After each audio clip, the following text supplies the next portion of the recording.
Not necessary যে শুধু হাঁটার ক্ষেত্রেই বিনয়, না, ড্রাইভিং এর ক্ষেত্রেও ভদ্রভাবে ড্রাইভিং করতে হবে। ইয়ামশুনা আলাল আরদি হাওনা, লিটারালি শুধু হাঁটার ক্ষেত্রে ভদ্র, আর ড্রাইভিং এর সময় ইচ্ছা মতো ড্রাইভিং। কিছু ছেলে পেলে আছে এমন ভাবে হুন্ডা ড্রাইভ করে, এমন রাফ ড্রাইভ করে, মালয়েশিয়াতে আছে না নাই?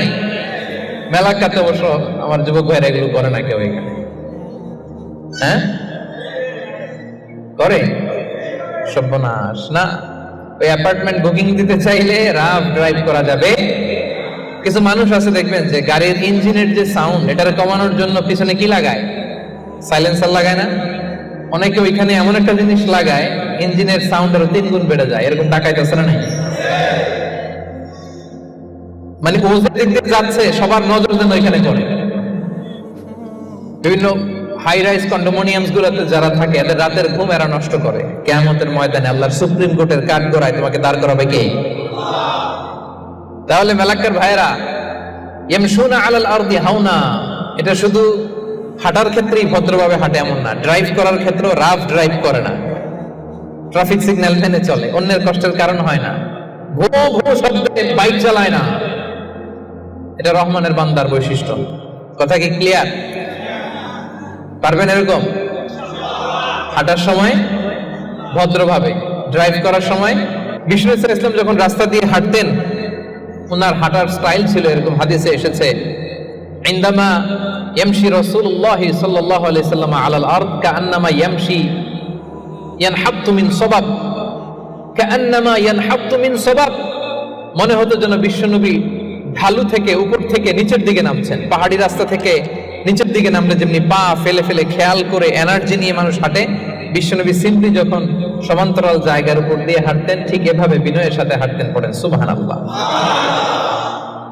বিশ্বনবী সব সময় বিনয়ের সাথে হাঁটতেন। ওনার হাঁটার মধ্যে একটা ভদ্রতা ছিল, একটা মার্জিত ভাব ছিল।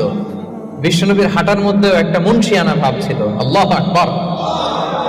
এজন্য আল্লাহ বলেন, যারা রহমানের বান্দা হতে চাও, জান্নাতের অ্যাপার্টমেন্ট যারা বুকিং দিতে চাও, ইয়ামশুনা আলাল আরদি হাওনা ইয়ানি মুতাওয়াদিআ, বিনয়ের সাথে হাঁটো। রাস্তায় যখন হাঁটে এমন ভাবে হাঁটবেন যে পুরো রাস্তাটাই আমার, হ্যাঁ, আমার বাপের রাস্তা, কার কি, এরকম একটা ভাব আছে না অনেকের? ইয়াংদের মধ্যে এই ভাবটা একটু বেশি, হ্যাঁ, আছে না নাই? কাউরে কেয়ার করে না, সব আমার, এরকম একটা ভাব না। রহমানের বান্দারা বিনয়ের সাথে হাঁটে। ইয়ামশুনা আলাল আরদি হাওনা, নম্রভাবে হাঁটে, in a very dissent manner, একটা ডিসেন্ট ওয়েতে হাঁটে, অন্যের কষ্টের কারণ হয় না।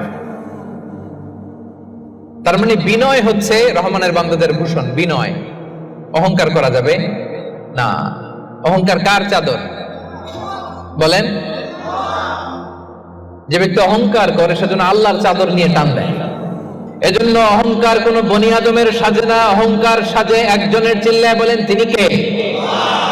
এজন্য রব্বুল আলামিন বলেন, ওয়া ইবাদুর রহমানিল্লাযীনা ইয়ামশুনা আলাল আরদি হাওনা ওয়া ইযা খাতাবাহুমুল জাহিলুনা ক্বালু সালামা।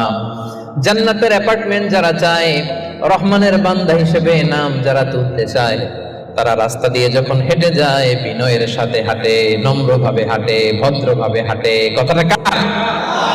আবার অন্য আয়াতে আল্লাহ বললেন, ওয়ালা তামশি ফিল আরদি মারহা ইন্নাল্লাহা লা ইউহিব্বু কুল্লা মুখতালিন ফখুর।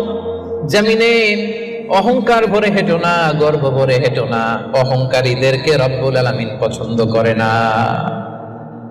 12টা গুণের 1 নাম্বার গুণ আমরা জানলাম, ইয়ামশুনা আলাল আরদি হাওনা ইয়ানি মুতাওয়াদিআ। রহমানের বান্দারা রাস্তায় বিনয়ের সাথে হাঁটে, ভদ্রভাবে হাঁটে, ডিসেন্ট ওয়েতে হাঁটে, কাউকে কষ্ট দেয় না। এই পয়েন্টটাকে বুঝতে পারছেন সবাই? সবার কাছে ক্লিয়ার?